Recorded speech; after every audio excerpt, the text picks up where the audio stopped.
करेंगे। और यूग्रो कैपिटल भी फोकस में है। कंपनी ने Dutch entrepreneur development bank FMO से पूंजी जुटाई है। इस पर बातचीत करने के लिए हमारे साथ कंपनी के सीएफओ किशोर लोढ़ा जी जुड़ चुके हैं। किशोर जी, बहुत बहुत धन्यवाद इटीना स्वदेश को समय देने के लिए। तो ये जो रकम आपने जुटाई है एफएमओ से 250 करोड़ रुपए के आसपास की, क्या वजह थी इसके पीछे, इसका ऑब्जेक्टिव क्या था, और रकम का इस्तेमाल, पूंजी का इस्तेमाल आगे आप कैसे करेंगे? नमस्कार पूजा। जैसा कि आप जानते हैं कि हम एनबीएफसी हैं और हम लगातार लेंडिंग अपनी बुक को ग्रो कर रहे हैं। पिछले क्वार्टर में हमारी बुक करीबन 7,500 करोड़ थी और हमने गाइडेंस देकर रखा है कि इस साल हम 9,000 से 10,000 के करोड़ के बीच में अपना ईएम ले जाएंगे। तो उसके लिए हमें और एडिशनल बोरोइंग की जरूरत होगी। और हमारा हमेशा ही मानना रहा है कि हम लार्ज और अच्छे इम्पैक्ट इन्वेस्टर के साथ जुड़े, और एफएमओ उसी कड़ी में मैं उनके साथ करीबन पिछले 1 साल से जो इंगेज थे। उन्होंने कंपनी के बारे में काफी स्टडी की, काफी डिलीजेंस किया, और वो हमारे यहाँ आए, हमारे कस्टमर से मिले, और उनको लगा कि हमारा सेगमेंट जो है वो रियली इम्पैक्ट क्रिएट कर सकता है। इसलिए उन्होंने हम पे भरोसा जताया और हमें 250 करोड़ रुपए का उनसे लॉन्ग टर्म एनसीडी रेज किया है। ठीक है सर, जरा आगे के कारोबार को लेकर नजरिया दीजिए कि क्या चीजें फोकस में रहेंगी, और फेस्टिव सीजन और बाकी चीजों को लेकर भी नजरिया आप जरा हमें बता पाए।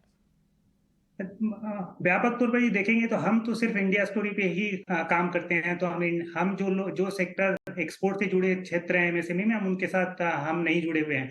तो हमारी पूरी जो हमारी लेंडिंग बुक है वो इंडिया स्टोरी के साथ जुड़ी है, और इस वक्त इंडिया स्टोरी बहुत ही रोबस्ट है। तो फेस्टिवल सीजन में भी हमने देखा कि डिमांड काफी अच्छी थी, और पोस्ट फेस्टिव सीजन में भी हम देख रहे हैं कि इस season में डिमांड काफी अच्छी है। इस सेगमेंट में क्रेडिट के बहुत ही ज्यादा है, तो डिमांड भी अगले आने वाले कुछ वर्षों तक लगातार अच्छी रहने की उम्मीद है। और ये मानना है कि हमारी बुक का जो ग्रोथ है वो अभी कंटिन्यू करेगा। ओके। सर, आपने बताया कि यूग्रो कैपिटल, ये जो पूंजी आपने जुटाई है, इसकी मदद से एयूएम को सपोर्ट करने में मदद मिलेगी। कौन कौन से सेक्टर, कौन कौन से सेगमेंट पे आप फोकस करेंगे, और क्रेडिट ग्रोथ यहाँ से कैसी दिखाई दे रही है आपकी?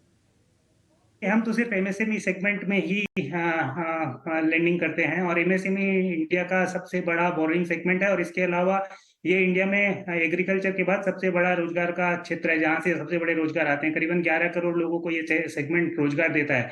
तो इस क्षेत्र में क्रेडिट गैप करीबन करीबन 85 लाख करोड़ के आसपास पहुंच गया है। तो यहाँ इस क्षेत्र में क्रेडिट की डिमांड बहुत ज्यादा है, और यदि भारत की इकोनॉमी को लगातार ग्रो करना है तो ये सेगमेंट लगातार ग्रो करता रहेगा। अभी जीडीपी में एमएसएमई का कंट्रीब्यूशन करीबन करीबन 31% है, जो कि एडवांस इकोनॉमी की तुलना में काफी कम है।